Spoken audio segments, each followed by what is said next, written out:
Meda, aking sinasaway ng magawa ng kaaway, demonyo ng hadlang at pag-ilangan, lumaya sa aming kalagitnaan.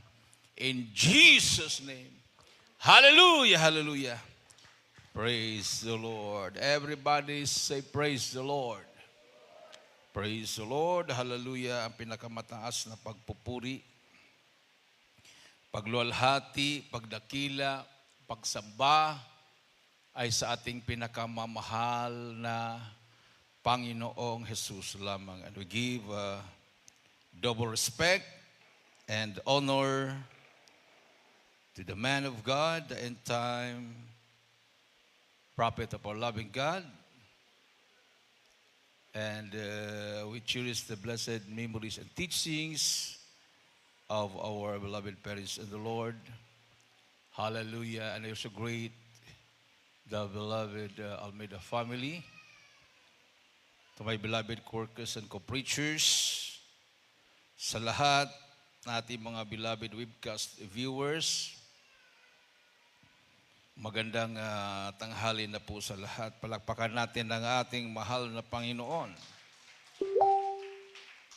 Everybody say praise the Lord. Hallelujah, hallelujah, praise the Lord. So, tayo po minamahal ay talagang nasa huling kapanahunan na tayo. No? Wala nang susunod pa na henerasyon, kundi sa ating henerasyon nagaganap ang lahat na hula ng Biblia, palatandaan ng pagbabalik ng ating Diyos at tagapagligtas. Walang iba ang ating pinakamamahal na Panginoong Hesus. Amen. So, tayo po'y natutuwa na sabi nga nung pulis na nagsalita ng Santiago City anniversary, ang gawain sa Santiago City, ang batas na pinapatutupad nila ay ganoon din ang batas ng Diyos. Amen. Everybody say praise the Lord. So, dati, pinagtatawanan tayo dahil kahit mainit, mahaba ang ating damit, na pwede naman daw maghubad. Ngayon, yung mga naghuhubad, hinuhuli na, kinukulong. Amen? So, libo-libo na po yung nahuhuli na lumalabas sa kanilang bahay na naghuhubad, hinuhuli ng pulis. So, tayo pa rin ang panalo. Amen? Oh, hindi nila alam na pagdating pala ng panahon, huhulihin na pala sila. Oh, di makapag-isip sila ngayon. Mabuti pa, nag-Jesus Miracle Crusade na lang tayo. Para masanay na magdamit. Hindi lang damit, kundi mahabang damit talaga. Oh. Pwede daw silang lumabas nakasaliko. Hindi naman pwede makasaliko. Amen. Kasi pag magsaliko ka, palo abutin mo. Kahit nasa loob ng bahay ka. Lalo na kung maghubad. Yan ang ating Diyos, buhay. Amen. Kasi kung tao ang magbabantay, mag-hire tayo ng maraming manggagawa para bawat bahay ng kapatiran, mayroong magbantay kung nakahubad bang kapatiran, nakasaliko. Di ba? Ang mahal na Pinoon ang nagbabantay. Pag hindi po tayo susunod sa kanyang salita, mayroon pong paalaala ang mahal na Panginoon. Amen. Everybody say praise the Lord. So sabi nila, bakit yan sa inyo? Wala kayong kalayaan. Hindi pwedeng uminom ng alak. Sila malaya. Ang relihiyon nila malaya. Huwag lang sa loob ng chapel. Bawal sa kanila sa loob ng cyber, pero sa labas, sa kalsada, sa kalye, pwede. Ngayon, hinuhuli na rin. Yung mga nagiinuman sa kalye, hinuhuli at kinukulong na rin. Palakpakan natin ang ating mahal na Panginoon. Unti-unti na kasi na-born again ng mga kapulisan. Ha?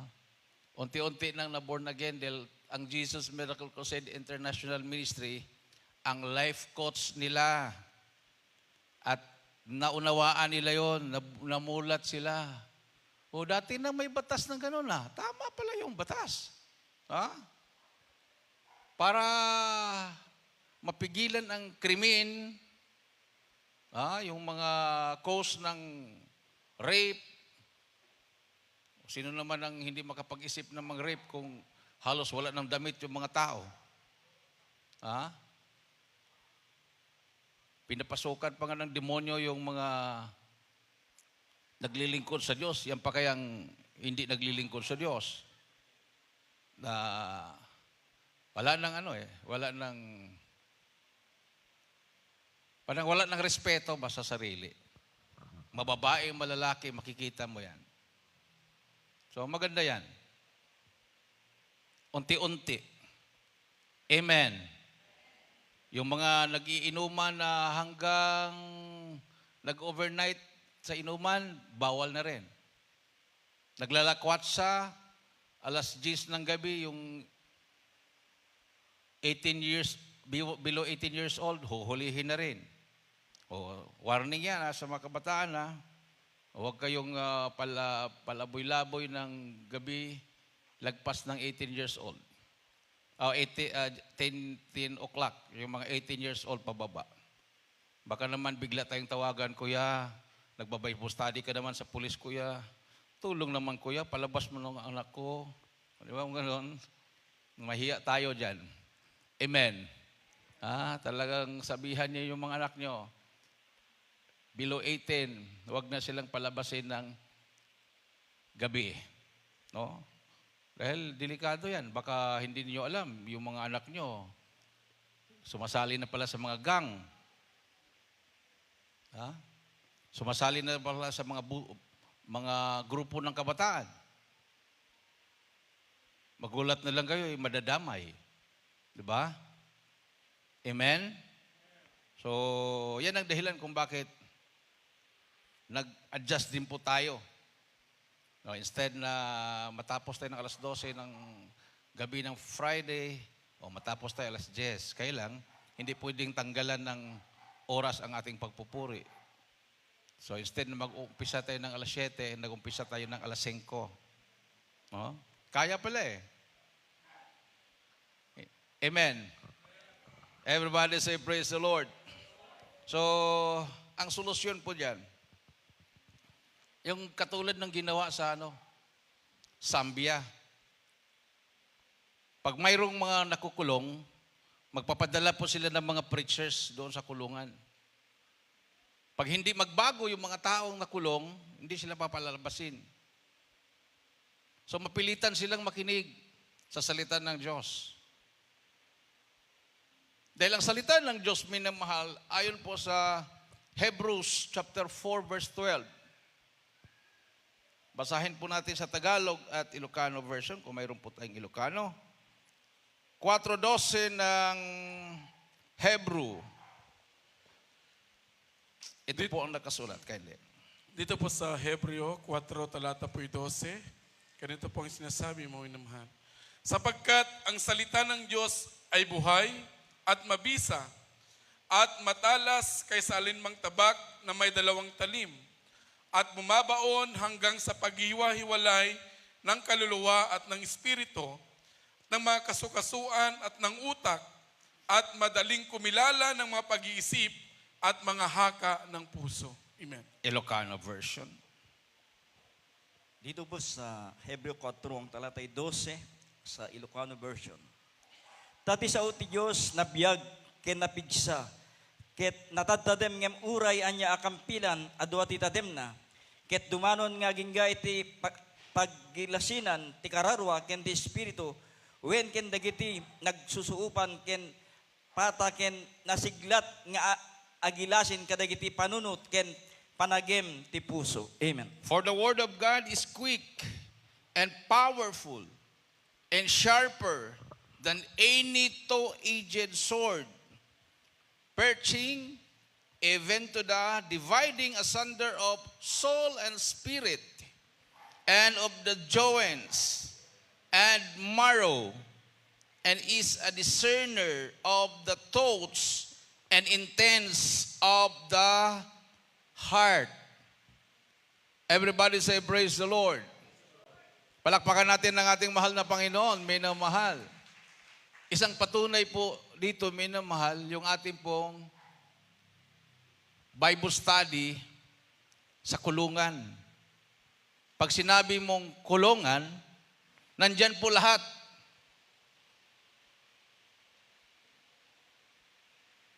Rapist, drug addict, murderer, magnanakaw. Basta lahat ng mga gumagawa ng kasalanan sa batas. Batas ng Diyos, batas ng tao, kasi pareho lang yan, ay nandyan sa loob. At hindi po sila basta-basta, minamahal. Talagang mga matitigas na po ang puso nila. Ha? Mayroon pong iba dyan, halos nabalot na ng tattoo ang katawan.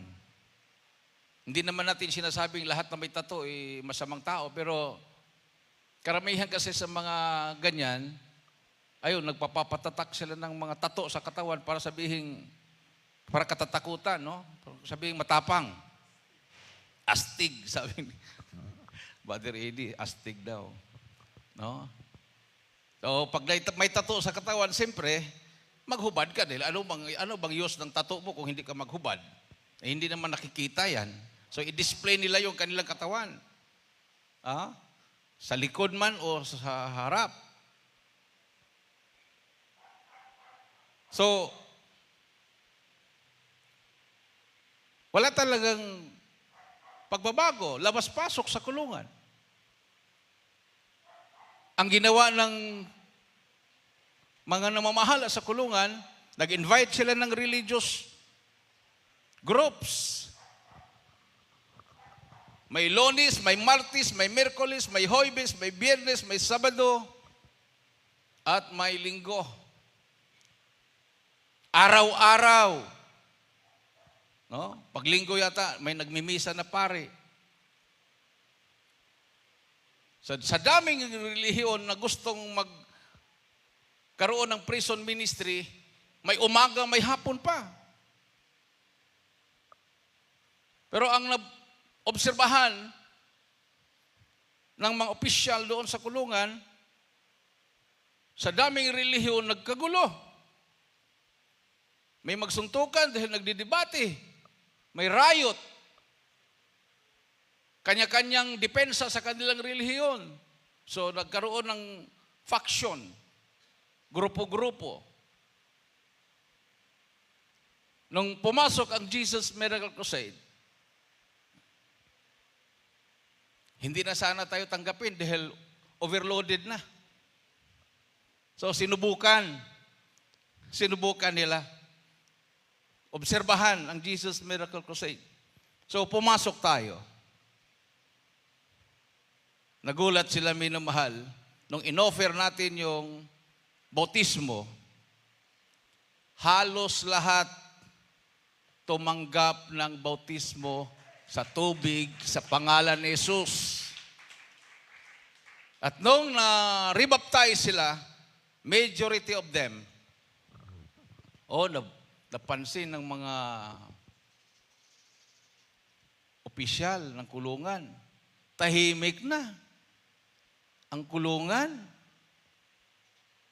Ang dati magulo, tahimik. Tapos pagbalik ng ibang sekta, halos wala nang dadalo sa kanila. Hindi naman kasi pwedeng pilitin pagdalo kung sino lang ang gustong lumabas at dumalo. Pero kung tayo na ang pupunta doon, gusto lahat lalabas. So yung isang sekta, siya yung nagmamayari ng baptismal tub doon, kinuha yung baptismal tub. Kasi nagalit dahil bakit na-rebaptize yung mga nabaptismal sa kanila. So nagpadala tayo ng baptismal tub, pinalitan natin. So every time na mayroong mga bagong nakukulong, pag maipon na sila doon, abot na sila ng 20, schedule baptism. Ngayon, may namahal, lahat na doon sa kulungan, baptized member na ng Jesus Miracle Crusade International Ministry. Maliban na lang kung mayroong darating na bago. Pag may darating na bago, sasabihin na naman nila, gusto nilang magpabautismo, Brad. So, mga ilan sila? 15. Kuminsan, pag maraming nahuhuli, 30, 20. Every month po yun. So, tinanggal na lahat ng mga religious group doon, Jesus Miracle Crusade na lang. Amen. Wala nang dadalo sa kanila eh. Tapos, parang pastoral house na yung kulungan. Mayroon niligay sila doon na makakapasok yung more than 100. Mayroong logo doon. Araw-araw nagpupuri sila doon. Pag gusto nilang lumabas sa selda, sige, magpuri kayo. Mag-practice kayo ng kanta. Bumili yung Jill Warden ng drum set, mixer, speaker, mga microphone, para magamit, para maggawain tayo at magpupuri sila araw-araw, mayroon silang magamit. Palakpakan natin ang ating mahal na Panginoon. Everybody say, praise the Lord. Tuwang-tuwa sila, minamahal. Kung ganun sana mangyari, buong Pilipinas, lahat na kulungan, no? Lahat na makulungan. Ganun. Jesus Miracle Crusade ang imbitahin nila. Paglabas ng mga priso, ay mga bagong nilalang na. Mas matino na sila kaysa sa labas. Magiging mga ngaral na rin sila, magpapatutuo na sila sa mga kasama nila. Amen. So, napakadali yung evangelism. Mayroon na tayo sa kulungan, mayroon tayo sa kapulisan. Ganon din, sa kapulisan. Tinanggal na rin nila yung ibang mga life coach nila dahil matagal nang nangaral sa kanila, wala naman silang naramdaman.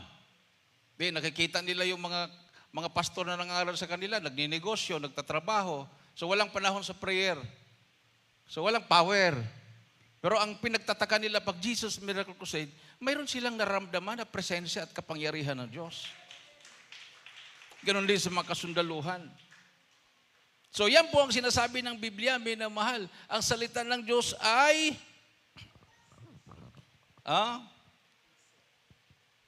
buhay. It's alive and active. Amen? So, mabasa din po natin yan sa 1 Thessalonians chapter 1 verse 9. 1 Thessalonians chapter 1 verse 9. Sa Tagalog at Ilocano version. Dito po sa unang sulat ni Pablo sa mga taga-Thessalonica, 1 talata po 9.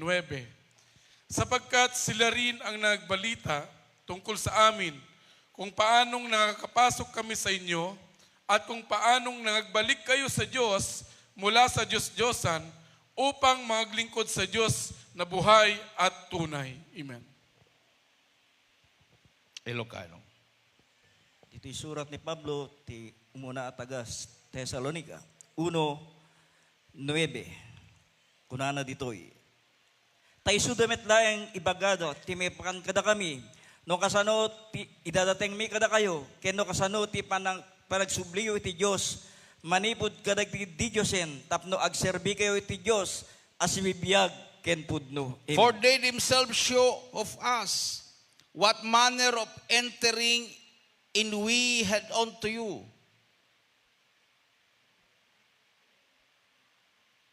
And how ye turn to God from idols to serve the living and true God. From idols to serve the living and true God. Amen. Sabi ng mga NP, walang Diyos. Sabi ng mga pari na nasa bundok na ngayon, walang Diyos. Dahil, imagine, paluhod-luhod sila, rosaryo sila sa mga rebolto, mga estatwa, mga santo, mga santa, malalaki, maliliit. Wala namang tumutugon sa panalangin. So sabi nila, walang Diyos. Pero pagdating ng Jesus Miracle Crusade, sila mismo nagsabi, may Diyos pala. Palakpakan natin ating mahal na Panginoon, minamahal. So yan po ang salita ng mahal na Panginoon. Active and alive. Penetrates deeply, discerning inner thoughts and motives. Pag marinig mo ang salita ng mahal na Panginoon, ito po'y hindi lang sa tainga at lalabas sa kabilang tainga. Tatagos yan. Amen. Sa utak, sa puso, sa kaloob-looban ng buong katawan natin. Mabasa po natin yan sa Psalms 139 verse 2. Pakisulat din ng Proverbs 15:11 and Jeremiah 17:10. 139:2 ng Psalms. Dito po sa mga awit, 139, talata po 2. Iyong nakikilala ang aking pag-upo at aking pagtindig. Iyong nauunawa ang aking pag-iisip sa malayo. Amen. Ilocano version. Pakihanda ang Proverbs 15:11. Dito po sa Salmo 139, ang talatay 2. 2. Amom ti tutugaw ko, ken itatakder ko. Mawatan ti panunot ko nga adayo pailaeng. Amen. Thou knowest my down-sitting and mine uprising. Thou understandest my thought afar off. Yung iniisip mo, alam ng Diyos yan. Amen. Everybody say praise the Lord. 15:11 ng Proverbs. Dito po sa Kawikaan 15, talata po 11. Siyol at kapamakan ay nasa harap ng Panginoon. Gaanong higit pa nga ang mga puso ng mga anak ng mga tao. Amen. Pakihanda ang Jeremiah 17:10. Dito po sa Proverbio 15, ang talatay 11. Datanem ken dadael at dada iti saklang ni Jehova. Ket adadapay dagiti puspuso, dagiti anak, dagiti tattao. Amen. Hell and destruction are before the Lord. How much more then the hearts of the children of men? So wala pong nakakatago sa harapan ng mahal na Panginoon. Amen. Amen. So hindi po natin pwedeng sabihin, malinis ang puso ko. No one can discern the heart but God. Ang Diyos lang ang nakakakilala sa puso natin. Everybody say praise the Lord. Diyos lang ang kayang maglinis sa ating puso. Amen. Ating pong basahin ang Jeremiah 17:10. Dito po sa Jeremias 17, talata po 10. Akong Panginoon ay sumisiyasat ng pag-iisip. Aking tinatarok ang mga puso upang magbigay sa bawat tao ng ayon sa kanya-kanyang lakad, ayon sa bunga ng kanya-kanyang mga gawain. Amen. Ilocano version. Dito po sa Jeremias 17, ang talatay 10. Siyak ni Jehova, sukisugek ti isip, susuutek ti puso, tapno itit kumet laeng titunggal tao ti mas, tikas mainugot kadagiti dalan na, tikas may lubog ti bunga dagiti gapuanan na. Amen. I, the Lord, search the heart. I try the reins, even to give every man according to his ways and according to the fruit of his doings. Amen? Ako ang Diyos na sumisiyasat sa puso. Kuminsan, minamahal, meron ako mga na-encounter noon, yung mga hindi na dumadalo. Sabi nila, okay pa naman ako. Pinagpala nga ako eh. Meron ako naka-encounter niyan eh. Napansin ko doon sa palengke sa Novaliches. Dati manggagawa po yun. Eh siyempre